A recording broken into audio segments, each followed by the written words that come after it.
This ex-vivo co-culture system can be used to identify novel cellular and molecular mechanisms of human glioma cell migration and could potentially be used for in vitro drug efficacy testing.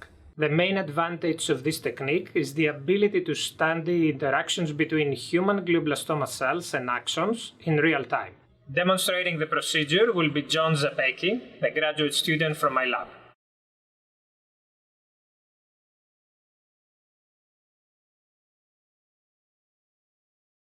To assemble compartmented culture dishes, dilute collagen stock solution to 500 micrograms per milliliter in sterile distilled water and mix thoroughly.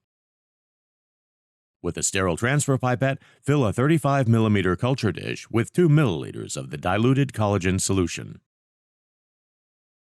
Then slightly tilt the dish and remove the solution, leaving a thin film of collagen behind. Dispense the solution into the next 35 mm dish. Repeat this process, adding more collagen solution as needed until all dishes have been coated. To polymerize the collagen, in a laminar flow hood, wet gauze pads with 3 milliliters of concentrated ammonium hydroxide and cover the trays for 15 minutes. Remove gauze pads and allow the 35 mm dishes to dry. Next, use a metal file to file off the point of an 18-gauge needle to make a blunt tip. Soak the needle in 70% ethanol to sterilize.